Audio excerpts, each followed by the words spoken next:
평범한 가정주부 윤미정은 남편의 작은 거짓말 하나를 발견한다. 그러나 그것은 상상조차 할 수 없었던 거대한 진실의 시작일 뿐이었다. 숨겨진 가족, 이중생활, 그리고 범죄까지. 믿었던 남편의 모든 얼굴이 벗겨질 때 과연 그녀는 어떤 선택을 할 것인가? 배신과 복수, 그리고 새로운 시작을 그린 충격적인 심리 스릴러. 이 영상은 마지막 반전까지 눈을 뗄 수 없습니다. 놓치지 않으시려면 끝까지 시청해 주시고 앞으로 더 많은 이야기를 위해 구독과 좋아요도 부탁드립니다. 여보, 회사에서 급한 일이 생겨서 오늘 늦을 것 같아. 윤미정은 설거지를 하던 손을 멈췄다.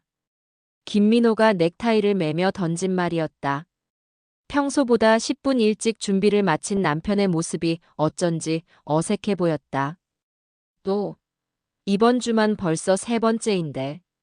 미정의 목소리에는 가벼운 불만이 섞여 있었다. 미안해, 프로젝트가 막바지라서.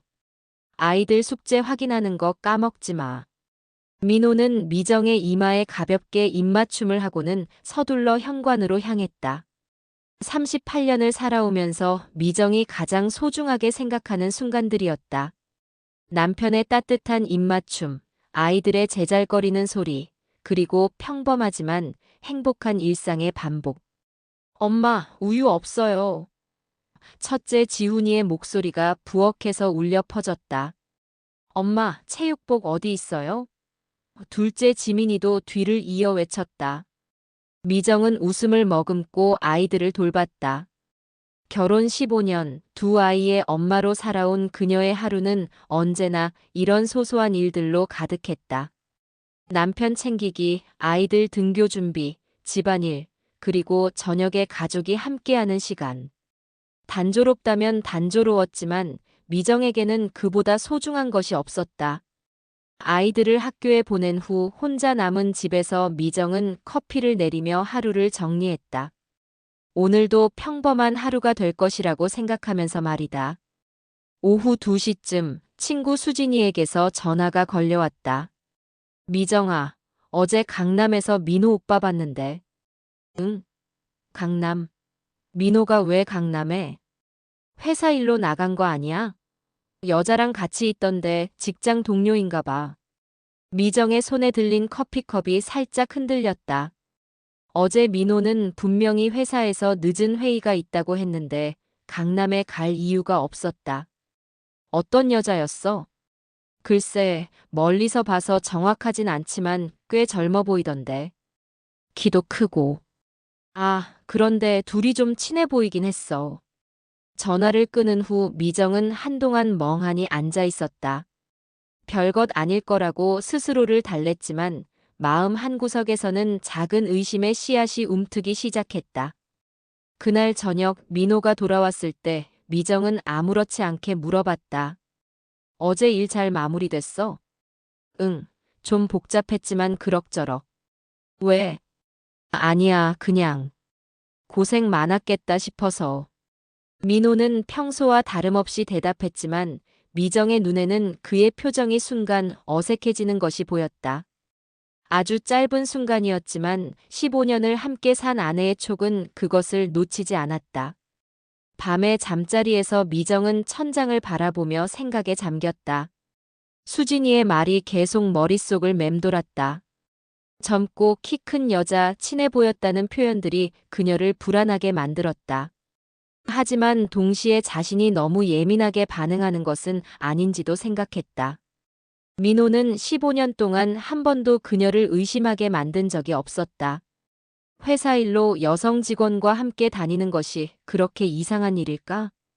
옆에서 잠든 민호의 얼굴을 바라보며 미정은 작게 한숨을 내쉬었다. 그의 평온한 잠든 모습은 여전히 그녀가 사랑하는 남편의 얼굴이었다. 아마도 자신이 괜한 걱정을 하고 있는 것일 거다. 하지만 며칠 후 미정의 의심은 더욱 구체적인 모습을 드러내기 시작했다. 민호의 휴대폰이 식탁 위에 놓여 있었고 메시지 알림이 울렸다. 평소 같으면 그냥 지나쳤을 텐데 이번에는 왜인지 발신자를 확인하게 되었다. 혜진이라는 이름이었다. 미정은 민호가 회사에서 말하던 동료들의 이름을 떠올려 봤지만 혜진이라는 이름은 들어본 적이 없었다. 호기심이 생겼지만 남편의 휴대폰을 몰래 보는 것은 옳지 않다고 생각했다. 그런데 그날 밤 민호가 화장실에 간 사이 또다시 메시지가 왔다. 이번에도 혜진이었다. 미정은 잠깐 망설이다가 결국 화면을 확인했다. 내일 약속 장소 바뀐 거 맞죠? 3시에 압구정역에서 만나요. 미정의 심장이 빨라지기 시작했다.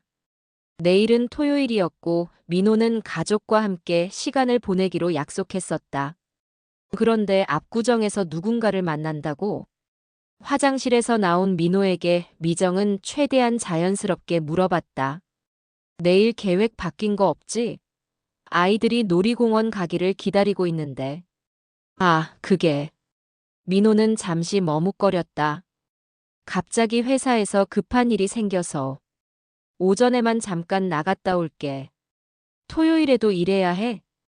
이번 프로젝트가 정말 중요해서. 미안해. 오후에는 꼭 시간 낼게. 미정은 더 이상 묻지 않았다. 하지만 그날 밤 잠은 오지 않았다. 남편이 거짓말을 하고 있다는 확신이 점점 커져갔다. 토요일 오전 민호가 출근 준비를 하는 모습을 지켜보며 미정은 복잡한 심경이었다. 정말 회사 일일까? 아니면 그 혜진이라는 여자를 만나러 가는 것일까? 일찍 돌아올게. 민호가 나가면서 말했다. 응, 조심해서 다녀와. 현관문이 닫히는 소리를 들으며 미정은 깊은 숨을 내쉬었다. 이제 더 이상 모른 척할 수 없었다. 15년 결혼 생활에서 처음으로 남편을 의심하게 된 자신이 한편으로는 믿기지 않았다. 아이들에게는 아빠가 회사 일로 늦을 것 같다고 말하고 미정은 혼자만의 시간을 가지며 생각을 정리했다. 혹시 자신이 너무 예민하게 반응하는 것은 아닐까? 하지만 여성의 직감이라는 것이 있지 않던가. 그날 오후 민호가 돌아왔을 때 그의 표정에서 미정은 뭔가 다른 것을 느꼈다. 평소보다 기분이 좋아 보였고 아이들과도 더 친근하게 놀아주었다. 마치 죄책감을 달래려는 것처럼. 오늘 회사 일 어땠어? 저녁을 먹으며 미정이 물었다. 생각보다 빨리 끝났어. 다행히 큰 문제 없이 마무리됐고. 그래, 다행이네. 하지만 미정의 마음속 의심은 쉽게 가라앉지 않았다. 오히려 더 커져가고 있었다. 밤이 되어 아이들이 잠든 후 미정은 침실에서 민호의 옷을 정리하다가 그의 재킷 주머니에서 작은 종이를 발견했다. 영수증이었는데 압구정의 한 카페에서 발행된 것이었다. 금액을 보니 두 사람이 마실 만한 양이었다. 미정의 손이 떨렸다. 민호가 오늘 정말로 그 혜진이라는 여자를 만났다는 증거였다. 그리고 그것을 자신에게 숨겼다. 그날 밤 미정은 잠들지 못했다. 15년 동안 믿어왔던 남편이 거짓말을 하고 있다는 사실이 충격적이었다.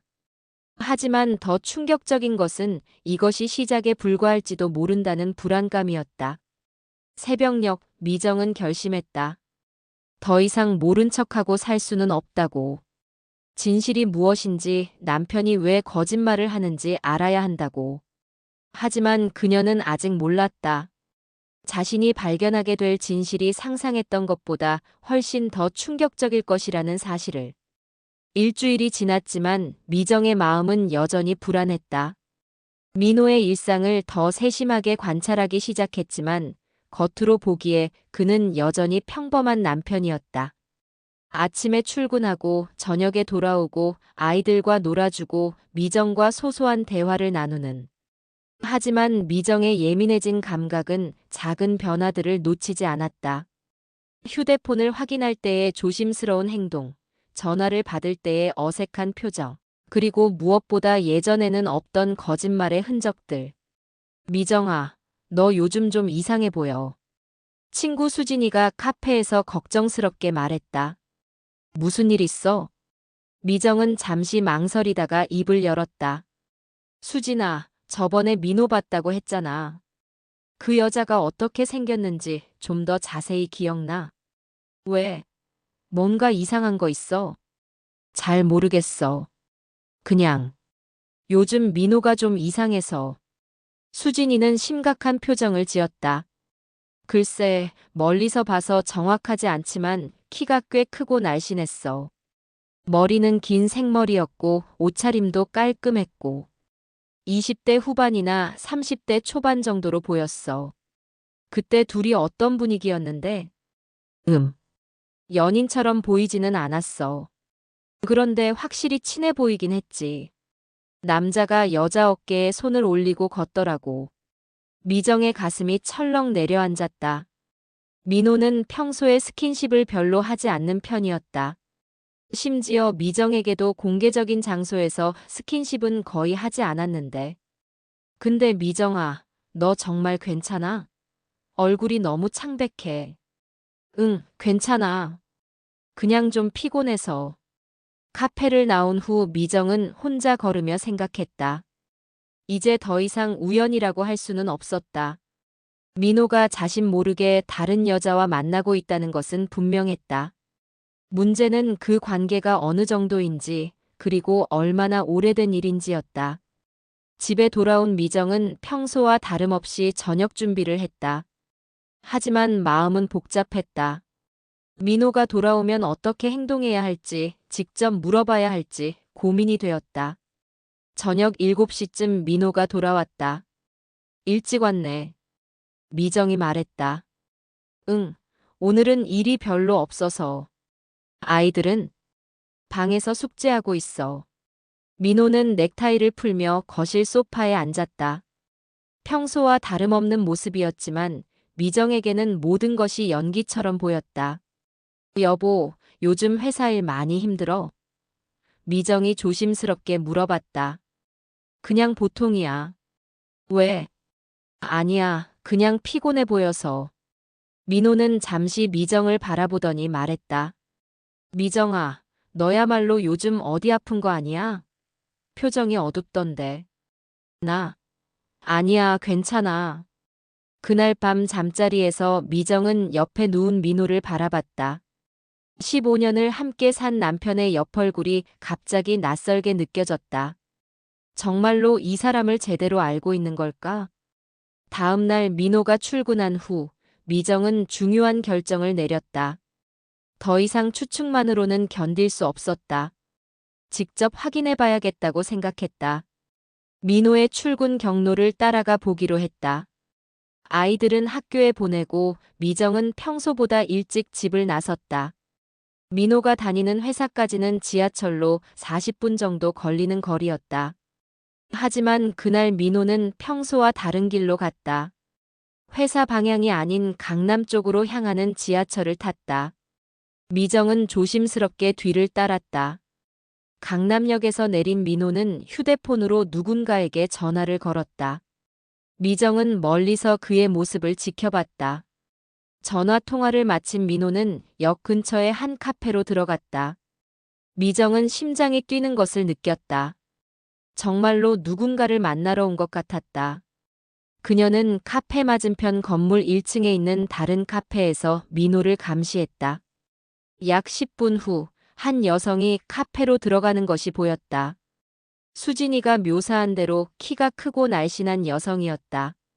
긴 생머리에 세련된 옷차림이었고 20대 후반 정도로 보였다. 미정은 숨이 막히는 것 같았다. 민호가 정말로 다른 여자와 만나고 있었다. 그것도 평일 오전에 회사에 가는 대신에. 두 사람은 카페에서 약 1시간 정도 머물렀다. 미정은 그 시간 동안 마음의 준비를 했다. 이제 확실해졌다. 민호가 바람을 피우고 있다는 것을. 하지만 정말 충격적인 것은 그 다음이었다. 카페를 나온 두 사람은 함께 택시를 탔다. 미정도 급하게 다른 택시를 잡아 따라갔다. 택시는 강남의 한 주택가로 향했다. 그들이 도착한 곳은 깔끔한 빌라 단지였다. 두 사람은 자연스럽게 한 집으로 들어갔다. 마치 그곳이 자신들의 집인 것처럼. 미정은 멀리서 그 집을 바라보며 충격에 빠졌다. 민호에게 또 다른 집이 있다는 것인가? 그렇다면 이것은 단순한 외도가 아닐 수도 있었다. 그날 미정은 오후까지 그 집 앞에서 기다렸다. 2시쯤 민호 혼자 나왔다. 그 여자는 집에 남아 있었다. 민호는 택시를 타고 회사 방향으로 사라졌다. 집으로 돌아온 미정은 온몸이 떨렸다. 상황이 자신이 생각했던 것보다 훨씬 심각했다. 이것은 단순한 바람이 아니라 완전히 다른 생활을 하고 있는 것일 수도 있었다. 그날 저녁 민호가 돌아왔을 때 미정은 평소와 같이 행동하려고 애썼다. 하지만 마음은 온통 혼란스러웠다. 오늘 회사 일 어땠어? 미정이 물었다. 그냥 평범했어. 회의 몇 개 하고 보고서 작성하고. 거짓말이었다. 민호는 오늘 오전에 회사에 가지도 않았다. 그래. 고생 많았겠다. 식사 시간 내내 미정은 민호의 얼굴을 관찰했다. 어떻게 이렇게 자연스럽게 거짓말을 할 수 있을까? 15년 동안 자신이 알던 남편의 모습이 정말 진짜였을까? 밤이 되어 잠자리에 들었을 때 미정은 옆에서 평온하게 잠든 민호를 바라봤다. 이 사람이 낮에는 다른 여자와 함께 다른 집에서 시간을 보내고 밤에는 아무 일 없었다는 듯이 자신 옆에서 잠을 잔다는 것이 믿기지 않았다. 그 순간 민호의 휴대폰에서 진동음이 울렸다. 미정은 조심스럽게 화면을 확인했다. 또다시 혜진에게서 온 메시지였다. 오늘 고마웠어요. 잘 자요. 미정의 가슴이 아팠다. 그 짧은 메시지에서도 두 사람 사이의 친밀감이 느껴졌다. 새벽까지 잠들지 못한 미정은 결심했다. 더 자세히 알아봐야겠다고. 그 여자가 누구인지, 민호와 어떤 관계인지, 그리고 그 집은 무엇인지. 하지만 미정은 아직 상상하지 못하고 있었다. 자신이 곧 발견하게 될 진실이 단순한 외도보다 훨씬 더 복잡하고 충격적일 것이라는 사실을. 다음 날부터 미정의 본격적인 추적이 시작되었다. 일주일 동안 미정은 민호의 행동을 더욱 세밀하게 관찰했다. 그의 스케줄을 파악하고 거짓말을 했던 날들을 정리하니 패턴이 보이기 시작했다. 주로 화요일과 금요일, 그리고 토요일 오전에 그 여자를 만나는 것 같았다. 하지만 단순히 뒤를 따라다니는 것만으로는 한계가 있었다. 미정은 좀 더 구체적인 정보가 필요했다. 화요일 오전 민호가 출근한 후 미정은 그의 서재를 조사하기로 했다. 혹시 단서가 될 만한 것이 있을지도 모른다고 생각했다. 서재 책상 서랍을 뒤지던 중 미정은 이상한 것을 발견했다. 은행 통장이 하나 숨겨져 있었는데 자신이 전혀 모르는 통장이었다. 통장을 확인해 보니 매달 일정한 금액이 나가고 있었다. 관리비나 생활비로 보이는 지출 내역들이었다. 이게 뭐지? 미정은 더 자세히 살펴봤다. 지출 내역을 보면 마치 다른 집의 생활비를 지불하는 것 같았다. 전기세, 가스비, 관리비, 그리고 생활용품 구입 내역까지. 그 순간 미정의 머릿속에 충격적인 생각이 떠올랐다. 혹시 민호가 그 여자와 함께 생활하고 있는 것은 아닐까? 더 놀라운 것은 그 다음에 발견한 것이었다. 서랍 깊숙한 곳에서 사진 몇 장을 찾았다. 그 여자와 민호가 함께 찍은 사진들이었는데 단순히 만남을 가지는 관계가 아님을 보여주고 있었다. 사진 속 두 사람은 마치 연인이나 부부 같은 자연스러운 모습이었다. 그리고 한 사진에서는 그 여자가 아이를 안고 있는 모습도 있었다. 아이. 미정의 손이 떨렸다.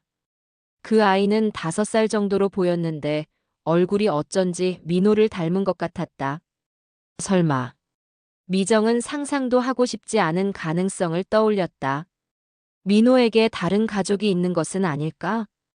그날 오후 미정은 조사를 더 진행하기로 했다.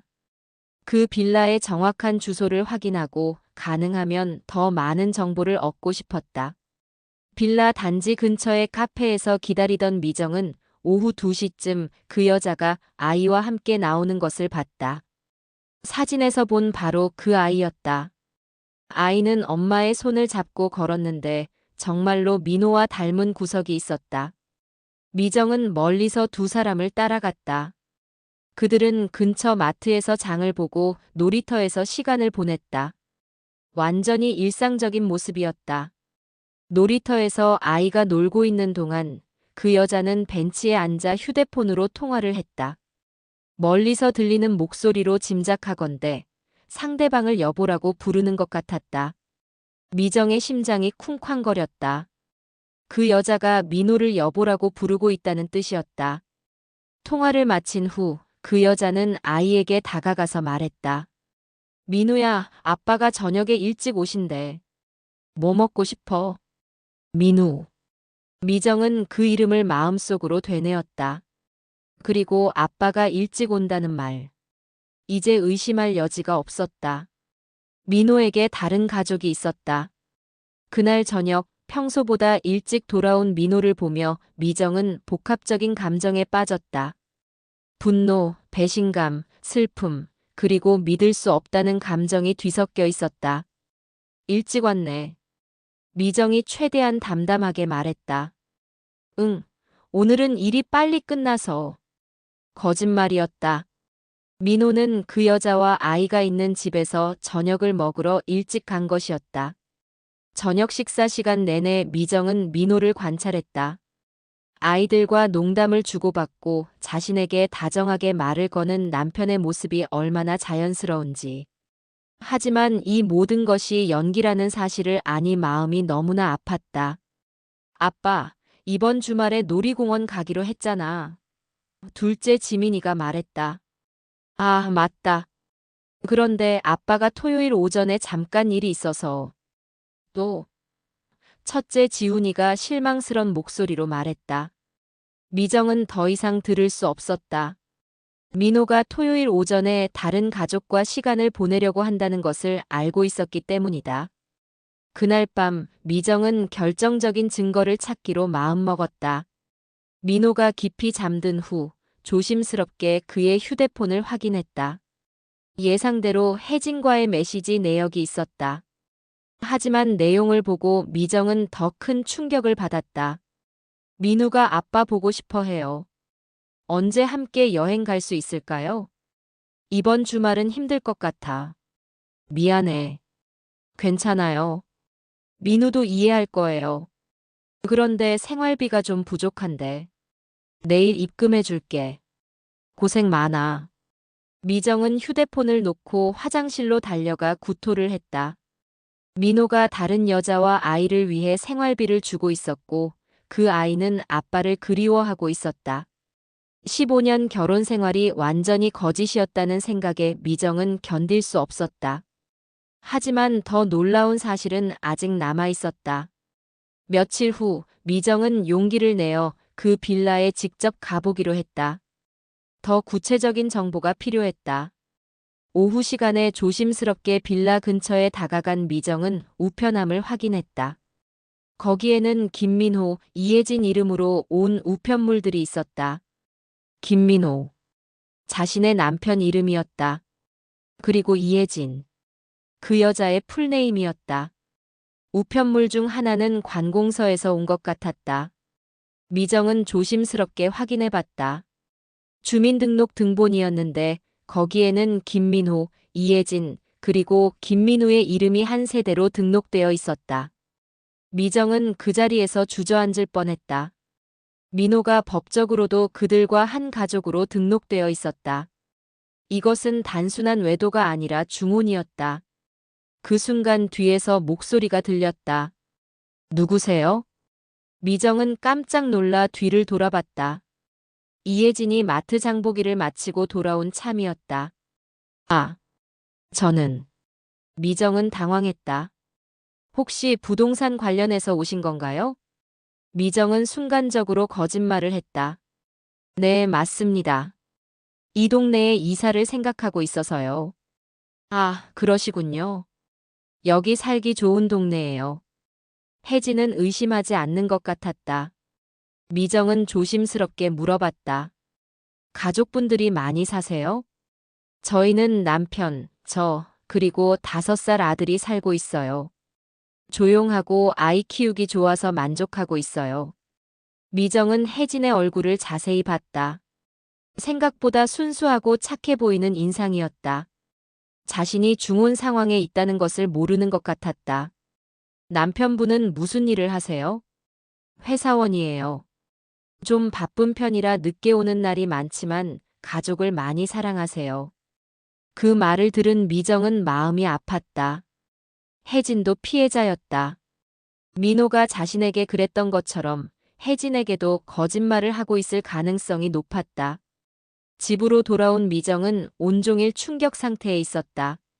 남편이 다른 여자와 바람을 피우는 것도 충격적이었는데 아예 다른 가족을 만들어서 살고 있었다는 것은 상상도 할 수 없었다. 더욱 복잡한 것은 그 상황에서 혜진과 민우도 피해자라는 사실이었다. 특히 민우는 아직 어린 아이였다. 그날 밤 민호가 돌아왔을 때 미정은 그를 바라보며 완전히 다른 사람을 보는 것 같았다. 15년 동안 함께 산 남편이 이렇게 거대한 거짓말을 할 수 있다는 것이 믿어지지 않았다. 오늘 하루 어땠어? 민호가 평소와 같이 물어봤다. 그냥 평범했어. 미정은 더 이상 연기할 수 없을 것 같았다. 하지만 아직은 아이들을 생각해서 참아야 했다. 밤에 잠자리에서 미정은 앞으로의 계획을 세웠다. 이제 더 이상 숨어서 지켜볼 수는 없었다. 직접 대면해야 할 때가 왔다. 하지만 그 전에 확실한 증거들을 더 수집해야 했다. 법적 대응도 준비해야 했고 아이들의 미래도 생각해야 했다. 무엇보다 혜진에게도 진실을 알려야 한다고 생각했다. 그녀도 미정처럼 속고 있는 피해자였기 때문이다. 그날 밤 미정은 처음으로 확실한 결심을 했다. 이 모든 거짓말을 끝내겠다고. 민호가 만들어 놓은 이중 생활을 무너뜨리겠다고. 하지만 미정은 아직 몰랐다. 민호의 비밀이 여기서 끝나지 않는다는 것을. 더욱 충격적인 진실이 기다리고 있다는 것을. 토요일 아침 민호가 평소와 같이 회사 급한 일 때문에 나간다고 했을 때 미정은 더 이상 참을 수 없었다. 이번에는 직접 확인해 보기로 했다. 민호가 나간 지 30분 후 미정도 집을 나섰다. 아이들에게는 친구를 만나러 간다고 했다. 이제 더 이상 아무것도 모르는 척 할 수 없었다. 빌라에 도착했을 때 미정은 민호의 차가 주차되어 있는 것을 확인했다. 심호흡을 하고 초인종을 눌렀다. 문이 열리자 혜진이 나타났다. 미정을 보고 깜짝 놀라는 표정이었다.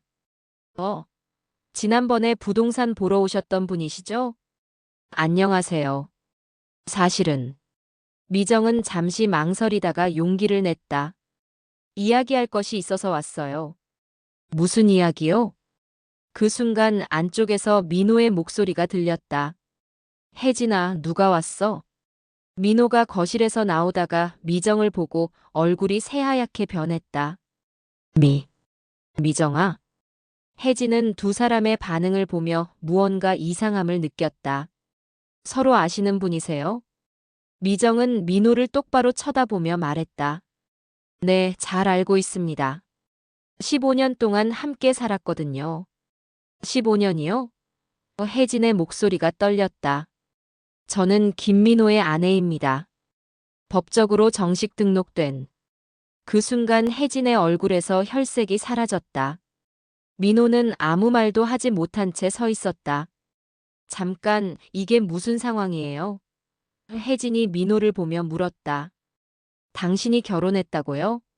저한테는 독신이라고 했잖아요. 미정은 혜진의 반응을 보며 자신의 추측이 맞았다는 것을 확인했다.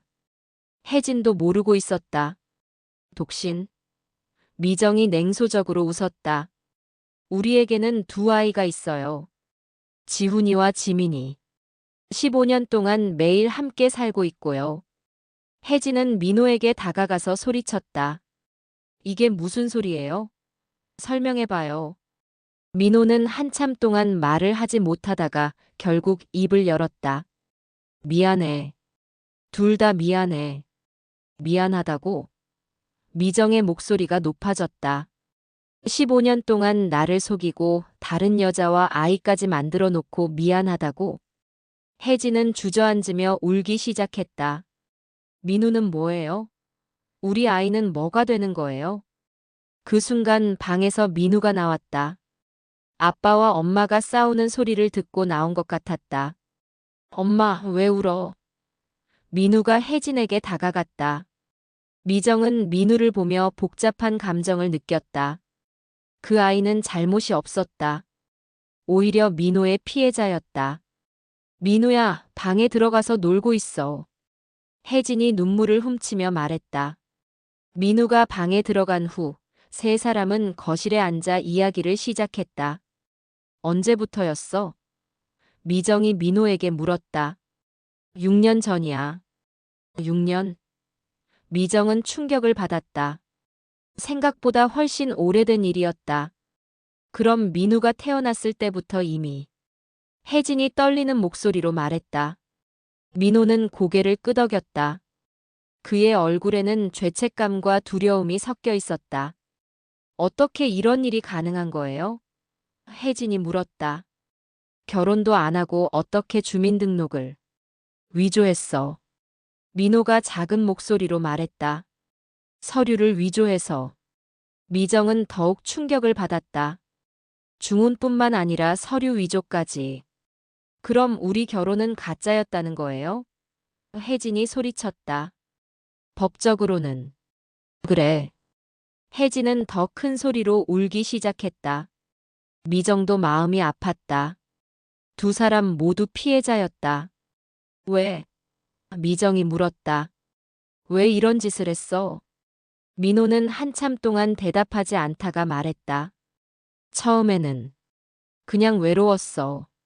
우리 결혼 생활이 좀 지루해지고 있을 때 혜진이를 만났어. 그런데 시간이 지나면서 지루해? 미정의 목소리가 차갑게 변했다. 15년 결혼 생활이 지루해서 다른 여자를 만났다고? 그게 아니야. 설명하기 복잡해. 복잡하긴 뭐가 복잡해. 간단하잖아. 당신이 바람을 피웠고 거짓말을 했고 법까지 어겼잖아. 혜진은 계속 울고 있었다. 6년 동안 믿었던 남편이 이미 결혼한 사람이었다는 사실이 받아들여지지 않았다. 민우는 어떻게 할 거예요? 혜진이 물었다. 아이는 죄가 없어요. 미정도 그 부분이 가장 마음 아팠다. 두 집의 아이들 모두 이 상황의 피해자였다. 그때 민호의 휴대폰이 울렸다. 미정의 집에서 지훈이가 전화를 건 것이었다. 아빠, 언제 와? 놀이공원 가기로 했잖아. 민호는 전화를 받고 당황스럽게 대답했다. 아, 지훈아. 아빠가 좀 늦을 것 같아. 또, 아빠 요즘 맨날 늦어. 전화를 끊고 민호는 머리를 감싸 안았다. 이제 어떻게 할 거야? 미정이 물었다. 모르겠어. 정말 모르겠어. 혜진은 갑자기 일어서며 말했다. 저는 더 이상 이런 거짓말 속에서 살 수 없어요. 민우를 데리고 나갈게요. 혜진아, 잠깐. 뭐라고 할 말이 더 있어요? 6년 동안 저를 완전히 속였잖아요. 미정은 혜진을 말렸다. 잠깐만요. 우리가 좀 더 차근차근 이야기해 봐야 할 것 같아요. 무슨 이야기요? 아이들을 위해서라도. 이 상황을 어떻게 정리할지. 세 사람은 다시 앉았다. 하지만 분위기는 여전히 차갑고 무거웠다. 법적으로 어떻게 될까요? 혜진이 물었다. 미정이 대답했다. 중혼은 불법이에요. 서류 위조도 마찬가지고. 아마 형사처벌을 받을 거예요. 민호의 얼굴이 더욱 새하얗게 변했다. 그럼 저와 민우는 어떻게 되는 거예요? 혜진이 불안하게 물었다. 법적으로는 결혼 관계가 아니니까 별다른 보장이 없을 거예요. 그 말을 들은 혜진은 다시 울기 시작했다.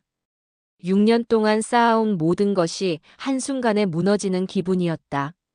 하지만 미정이 계속 말했다. 민우는 분명히 민호의 친자니까 양육비나 그런 부분은 청구할 수 있을 거예요. 양육비? 혜진이 고개를 들었다. 저는 그런 게 필요한 게 아니에요. 저는 그냥 정말로 사랑했었거든요. 그 말을 들은 미정도 마음이 아팠다. 자신도 15년 동안 진심으로 민호를 사랑했었기 때문이다. 저도 마찬가지예요. 미정이 조용히 말했다. 15년 동안 진심이었어요. 두 여자는 서로를 바라보며 묘한 동질감을 느꼈다. 둘 다 같은 남자에게 속은 피해자였다. 이제 어떻게 할 거예요? 혜진이 물었다. 미정은 잠시 생각한 후 대답했다. 일단 아이들을 위해서 성급하게 행동하지는 말아요. 좀 더 신중하게 계획을 세워봐야 할 것 같아요. 계획이요? 법적 대응도 해야 하고 아이들 문제도 해결해야 하고. 그리고 미정은 민호를 보며 말했다. 당신이 이 모든 책임을 져야 해. 민호는 고개를 끄덕였다. 이제 더 이상 숨길 수도 없고 피할 수도 없었다. 그날 미정과 혜진은 긴 대화를 나눴다. 민호는 대부분 말을 하지 못한 채 앉아 있었다. 6년 동안 쌓아온 거짓말의 탑이 완전히 무너지는 순간이었다. 하지만 이것은 시작에 불과했다. 더 큰 폭풍이 기다리고 있었다. 일주일 후, 미정은 변호사 사무실에 앉아 있었다. 김 변호사는 미정이 가져온 증거들을 살펴보며 심각한 표정을 지었다. 중혼, 서류 위조, 사기. 이거 꽤 심각한 사건이네요. 형사처벌은 어느 정도 받을까요? 중혼죄만으로도 2년 이하의 징역이고 서류 위조까지 합치면 더 늘어날 수 있습니다. 그리고 민사상 위자료도 상당할 것 같고요. 미정은 복잡한 심경이었다. 남편을 법정에 세운다는 것이 쉬운 결정은 아니었다. 부인께서는 어떻게 하고 싶으세요? 형사 고발을 할 건지 아니면 이혼 소송만 진행할 건지. 아직 확실하지 않아요. 아이들 생각도 해야 하고. 그런데 한 가지 더 확인해 봐야 할 것이 있어요. 뭔가요? 남편분의 재산 상태를 정확히 파악해야 합니다. 혹시 다른 숨겨진 재산이 있을 수도 있거든요. 그 말을 들은 미정은 새로운 가능성을 떠올렸다. 민호가 두 가정을 유지할 만한 경제력이 있었다는 것은 자신이 모르는 수입원이 있을 수도 있다는 뜻이었다. 어떻게 알아볼 수 있나요? 저희가 조사해 볼게요. 금융거래 내역, 부동산 소유 현황, 사업자 등록 여부 등을 확인해 보겠습니다. 며칠 후 김 변호사에게서 연락이 왔다. 부인, 급히 만나봐야겠어요. 좀 심각한 문제가 발견됐습니다. 변호사 사무실에서 미정은 충격적인 사실을 듣게 되었다. 남편분이 실제로는 여러 개의 부동산을 소유하고 계시더라고요. 그런데 문제는 그 부동산들이 모두 대출로 구입된 거라는 점이에요. 대출이요? 그것도 여러 은행에서 동시에 받은 대출이에요. 각각 다른 서류로 신청했고 일부는 위조된 소득 증명서를 사용한 것 같습니다. 미정은 머리가 어지러웠다. 그게 무슨 의미예요? 부동산 투기와 대출 사기 혐의가 있어 보입니다. 그리고 현재 대출 상환이 몇 달째 연체되고 있어요. 연체? 네. 아마 곧 경매에 넘어갈 가능성이 높습니다. 그리고 더 심각한 건 김 변호사는 잠시 말을 멈췄다가 계속했다. 부인 명의로도 대출이 실행되어 있어요. 아마 서명을 위조한 것 같습니다. 미정은 그 자리에서 거의 쓰러질 뻔했다. 남편의 범죄에 자신도 연루되어 있다는 것이었다. 제가 모르는 사이예요? 네, 필체 감정을 해봐야겠지만 위조 가능성이 높습니다. 그날 저녁 미정은 민호와 정면으로 대치했다. 부동산 투기에 내 이름까지 도용했다고? 민호는 변명할 수 없었다. 미안해. 돈이 급했어. 돈이 급해서 범죄를 저질렀다고? 두 가정을 유지하려면. 두 가정? 미정은 소리를 질렀다. 그게 내가 알아서 할 일이었어. 아이들이 놀라서 방에서 나왔다. 엄마, 아빠, 왜 싸워? 지민이가 물었다.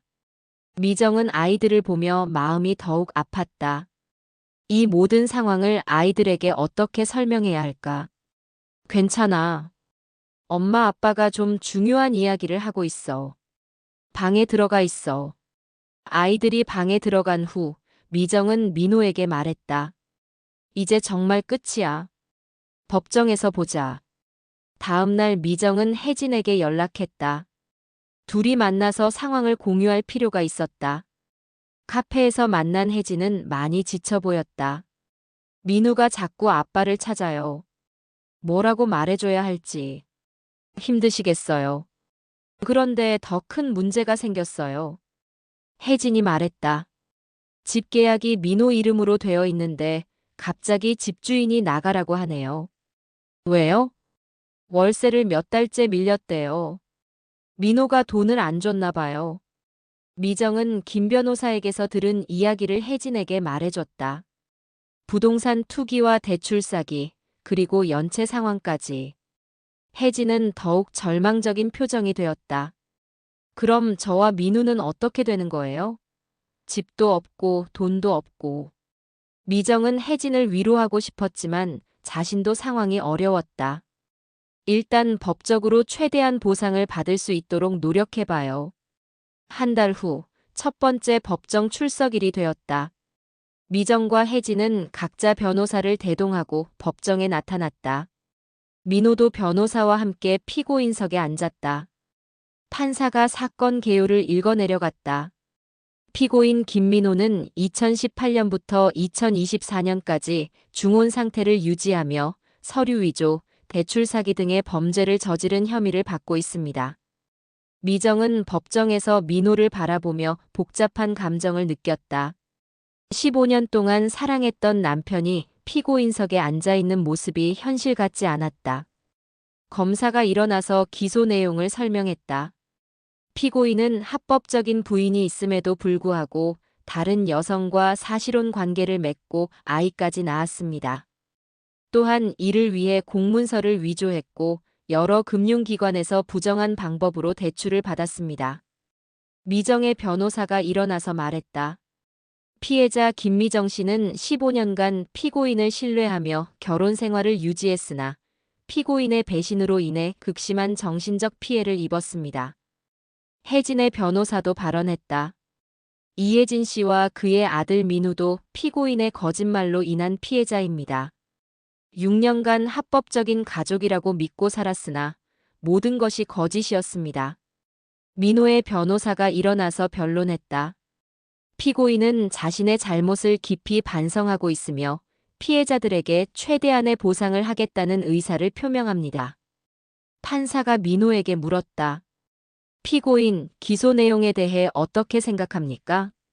민호는 떨리는 목소리로 대답했다. 죄송합니다. 모든 혐의를 인정합니다. 법정에서 나온 후 미정과 혜진은 함께 커피를 마시며 이야기했다. 이제 정말 끝나는군요. 혜진이 말했다. 네, 이제 새로 시작해야죠. 민우가 자꾸 아빠를 찾는데 뭐라고 설명해줘야 할지. 미정은 혜진을 바라보며 말했다. 진실을 말해주세요. 아이가 나중에 더 상처받지 않도록. 지훈이와 지민이는 어떻게 하실 거예요? 저도 마찬가지예요. 아빠가 나쁜 일을 해서 멀리 가야 한다고 말할 생각이에요. 두 사람은 서로를 이해하는 눈빛을 주고받았다. 같은 상처를 받은 동료였다. 2차 공판이 열리기 일주일 전 미정은 김 변호사로부터 충격적인 연락을 받았다. 부인, 급히 만나봐야 할 것 같아요. 새로운 사실이 발견됐습니다. 변호사 사무실에서 미정은 또 다른 충격을 받았다. 남편분이 혜진 씨가 유일한 사실혼 관계가 아닐 수도 있어요. 무슨 말이에요? 재정 상황을 조사하던 중 정체불명의 월 정기 지출이 더 발견됐어요. 혜진 씨 외에 또 다른 여성에게 생활비를 보내고 있는 것 같습니다. 미정은 말이 나오지 않았다. 혜진 한 명도 충분히 충격적이었는데 또 다른 여자가 있다는 것인가?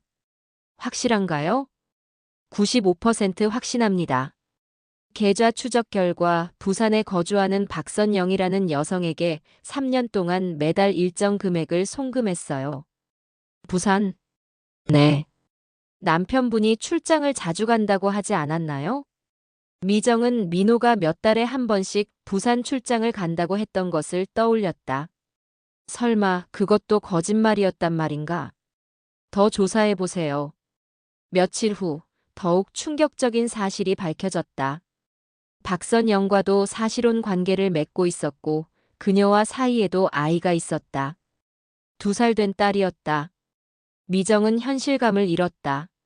남편이 서울에서는 자신과 강남에서는 혜진과 부산에서는 박선영과 동시에 세 가족을 꾸리고 살고 있었다는 것이었다.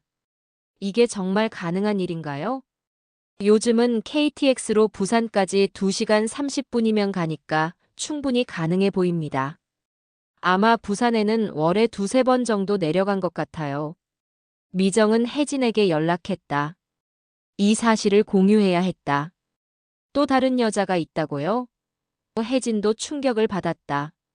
부산에 박선영이라는 여자와 2살 딸이 있대요. 그럼 민호는 동시에 세 가족과. 네. 우리뿐만 아니라 부산에도. 혜진은 한참 동안 말을 하지 못했다. 이제 정말 끝이네요. 완전히 끝이에요. 미정도 마찬가지였다. 이제 민호에 대한 마지막 미련도 사라졌다. 박선영 씨도 만나봐야 할 것 같아요. 부산까지 가실 거예요? 네. 그분도 우리와 같은 피해자일 테니까. 다음 주 미정은 부산으로 내려갔다. 변호사가 알아낸 주소를 찾아가니 작은 아파트였다. 초인종을 누르자 젊은 여성이 나왔다. 누구세요? 안녕하세요. 저는 김미정이라고 합니다. 김민호 씨와 관련해서 할 이야기가 있어요. 박선영의 얼굴이 순간 굳었다. 민호 오빠를 어떻게 아세요? 저는 민호의 아내입니다. 박선영은 그 말을 듣고 한참 동안 미정을 바라보더니 집 안으로 들어가자고 했다. 거실에는 2살 정도 된 아이가 장난감을 가지고 놀고 있었다. 확실히 민호를 닮은 구석이 있었다. 아내라고 하셨죠? 박선영이 조심스럽게 물었다. 네. 15년 전에 결혼했어요. 박선영의 얼굴이 새하얗게 변했다. 그럼 민호 오빠가 결혼한 사람이었다는 거예요? 그것뿐만 아니에요. 서울에 또 다른 여자도 있어요. 미정은 박선영에게 모든 상황을 설명했다. 혜진과 민우 그리고 법정 상황까지. 박선영은 듣고 또 들어도 믿어지지 않는다는 표정이었다. 3년 동안 저만 사랑한다고 했는데 다들 그렇게 말했을 거예요. 박선영도 울기 시작했다. 자신이 3년 동안 믿어온 모든 것이 거짓이었다. 슬아는 어떡해요? 박선영이 아이를 보며 말했다. 슬아요? 제 딸이에요. 민호 오빠 딸이고. 미정은 슬아를 바라봤다. 무고한 아이였다. 이 모든 상황과 상관없이 아빠를 기다리고 있을 테다. 박선영 씨도 같이 고소에 참여하세요. 고소요? 민호를 상대로 한 법정 다툼이에요. 당신도 피해자니까 보상을 받을 권리가 있어요. 박선영은 고민하는 표정이었다. 아이 때문에 고민되네요. 법정까지 가야 하나요? 아이를 위해서라도 해야 해요. 최소한 양육비는 받아야죠. 결국 박선영도 소송에 합류하기로 했다. 일주일 후 열린 2차 공판에서는 더욱 충격적인 증언이 이어졌다. 검사가 새로운 혐의를 추가로 제기했다. 피고인은 중흥건수를 허위로 축소 신고했습니다. 실제로는 3명의 여성과 동시에 사실혼 관계를 유지했습니다. 법정에 박선영도 증인으로 출석했다. 그녀의 증언을 들으며 방청석의 사람들은 경악했다. 피고인은 저에게도 독신이라고 했습니다. 그리고 서울에서 혼자 살고 있다고 했어요. 판사가 민호에게 물었다. 피고인 동시에 3명의 여성과 관계를 맺은 것이 사실입니까? 민호는 고개를 숙이고 대답했다. 네, 사실입니다. 법정이 웅성거렸다. 이런 사건은 흔히 볼 수 있는 것이 아니었다. 미정은 방청석에서 민호를 바라보며 완전히 다른 사람을 보는 것 같았다. 15년을 함께 산 남편이 이런 사람이었다는 것이 믿어지지 않았다. 법정이 끝난 후 미정, 혜진, 박선영 세 사람은 함께 식사를 했다. 이제 정말 끝났네요. 박선영이 말했다. 네. 이제 우리가 새로운 인생을 시작해야죠. 미정이 대답했다. 아이들은 어떻게 할 거예요? 혜진이 물었다. 진실을 말해줘야죠. 아빠가 잘못된 선택을 했다고. 세 여성은 서로를 바라보며 묘한 동질감을 느꼈다. 모두 같은 남자에게 속았지만 이제는 서로를 이해하는 동료가 되었다. 앞으로 서로 연락하며 지내요. 미정이 제안했다. 네. 아이들끼리도 형제니까 가끔 만나게 해주면 좋겠어요. 혜진이 동의했다. 박선영도 고개를 끄덕였다. 그날 밤 미정은 집으로 돌아가 아이들에게 진실을 말했다. 아빠가 나쁜 일을 해서 멀리 가야 해. 언제 돌아와? 지민이가 물었다. 아마 오랫동안 못 올 거야. 아이들은 이해하지 못하는 표정이었지만 엄마의 진지한 모습을 보고 더 이상 묻지 않았다. 그날 밤 미정은 오랜만에 깊이 잠들었다. 모든 진실이 밝혀졌고 이제 새로운 시작을 할 수 있었다. 3차 공판이 열리기 전날 미정은 예상치 못한 연락을 받았다. 민호의 회사 동료였던 정대리에게서였다. 사모님, 죄송하지만 한번 만나뵐 수 있을까요? 민호와 관련해서 말씀드릴 것이 있어서요. 미정은 정대리를 만나러 갔다. 그는 매우 심각한 표정이었다. 사모님이 아시는 것보다 상황이 더 복잡할 수도 있어요. 무슨 말이에요? 민호가 회사 돈도 손을 댔어요. 미정은 충격을 받았다. 설마 횡령까지? 얼마나요? 정확한 금액은 모르겠지만 몇억 원은 될 것 같아요. 회사에서 지금 내부 감사를 하고 있어서 곧 밝혀질 거예요. 왜 이제서야 말씀해 주시는 거예요? 처음에는 저도 확실하지 않았어요. 그런데 감사가 시작되면서 확인됐어요. 미정은 머리가 어지러웠다. 민호의 범죄가 중혼과 대출 사기에서 횡령까지 확대되었다. 회사에서는 어떻게 할 예정이에요? 당연히 고발할 겁니다. 이미 준비 중이에요. 그날 밤 미정은 혜진과 박선영에게 연락해서 상황을 알렸다. 두 사람도 충격을 받았다. 횡령까지. 혜진이 믿을 수 없다는 표정으로 말했다. 몇억이라고 하더라고요. 그럼 형량이 더 늘어나겠네요. 박선영이 말했다. 아마 그럴 거예요. 며칠 후 민호의 회사에서 정식으로 횡령 고발장을 접수했다. 검찰은 민호를 긴급 체포했다. 구치소에서 변호사와 면담을 하던 민호는 모든 것이 무너졌다는 것을 깨달았다. 더 이상 숨길 것도 없었고 변명할 여지도 없었다. 4차 공판에서 검사는 추가 기소 내용을 발표했다. 피고인은 2020년부터 2024년까지 회사 자금 3억 2천만 원을 횡령했습니다. 방청석에서 웅성거림이 일었다. 미정은 민호를 바라보며 더 이상 아무 감정도 느껴지지 않았다. 민호의 변호사가 최후 변론을 했다. 피고인은 깊이 반성하고 있으며 가족들을 부양하기 위한 어쩔 수 없는 선택이었습니다. 하지만 검사는 준엄하게 반박했다.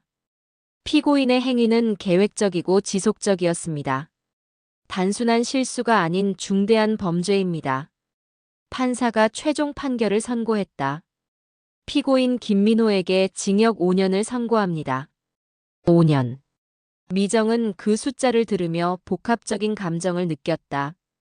분노도 있었지만 한편으로는 안도감도 있었다. 이제 정말로 모든 것이 끝났다. 법정을 나온 후 세 여성은 함께 앉아 이야기했다.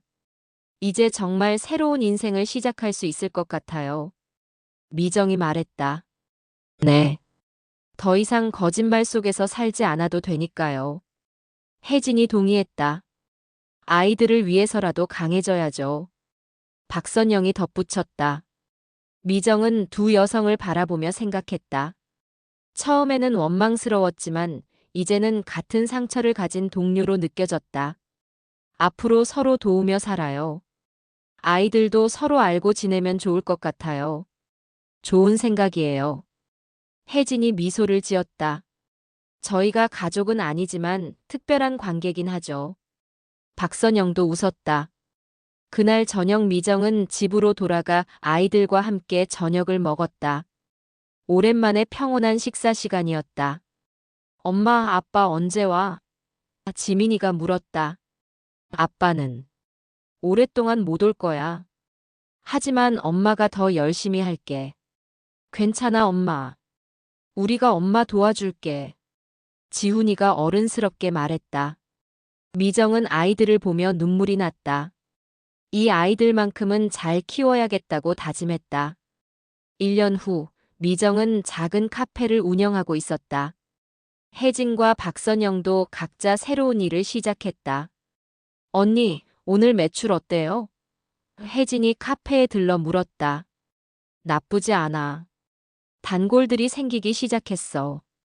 혜진은 근처에서 꽃집을 운영하고 있었다. 박선영은 부산에서 온라인 쇼핑몰을 시작했다. 새 아이들도 가끔 만나서 놀았다. 지훈, 지민, 민우, 슬아. 이 아이들은 복잡한 상황의 피해자였지만 이제는 서로를 의지하는 특별한 관계가 되었다.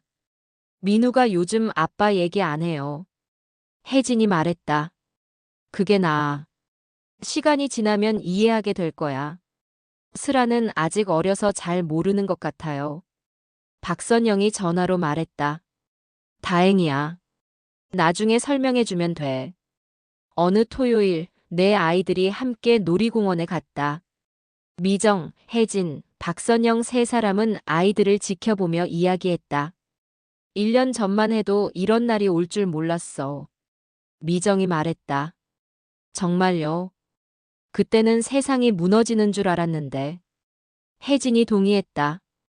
이제는 오히려 더 자유로운 것 같아요. 박선영이 웃었다. 세 여성은 서로를 바라보며 미소를 지었다. 처음에는 원수 같았지만 이제는 가장 가까운 친구가 되었다. 언니들, 우리 정말 특별한 관계예요. 박선영이 말했다. 맞아. 이런 관계는 세상에 흔하지 않을 거야. 미정이 웃었다. 아이들도 특별한 형제자매가 됐고. 혜진이 덧붙였다. 놀이기구에서 즐겁게 노는 아이들을 보며 세 여성은 만족스러운 표정이었다. 비록 시작은 최악이었지만 결과는 나쁘지 않았다. 앞으로도 계속 이렇게 지내요. 미정이 제안했다. 당연하죠. 우리는 가족이에요. 혜진이 말했다. 특별한 가족. 박선영이 웃으며 덧붙였다. 그날 저녁 미정은 집에서 아이들과 함께 저녁을 먹으며 생각했다. 1년 전의 충격과 배신감, 그리고 절망감을 떠올리니 마치 다른 사람의 일 같았다. 엄마, 내일 민우 형이랑 슬아 만나? 지민이가 물었다. 응, 만날 예정이야. 좋아. 민우 형이랑 놀면 재밌어. 아이들에게는 복잡한 상황이 오히려 더 많은 형제자매를 만들어준 셈이었다. 그날 밤 미정은 일기를 썼다.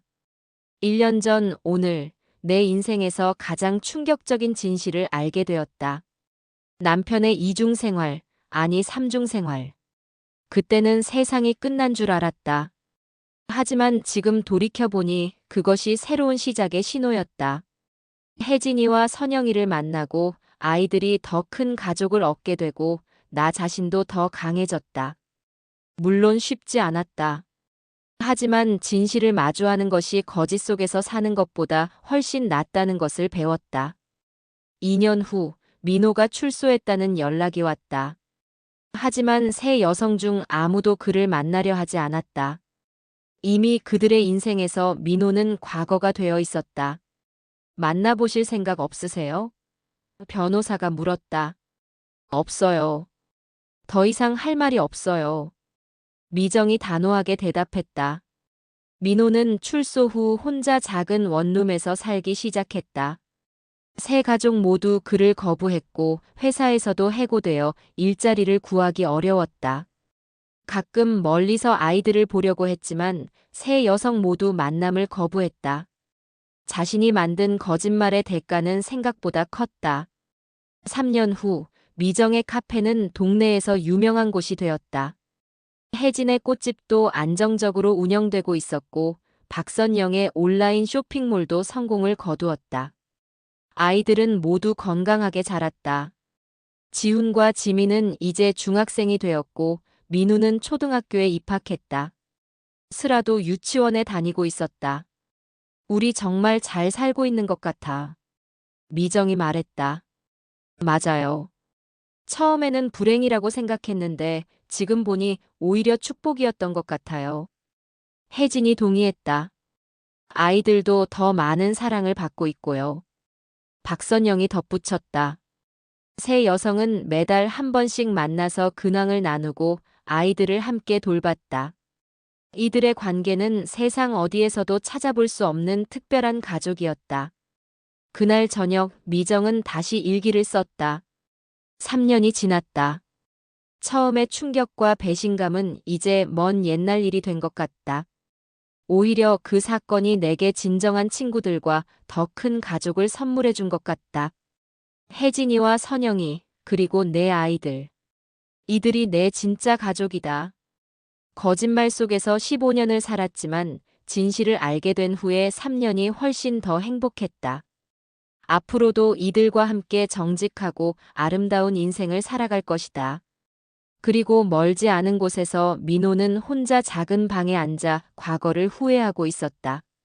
한때는 세 가족의 사랑을 받았지만 거짓말로 쌓은 행복은 결국 모두 무너졌다. 시청해주셔서 감사합니다.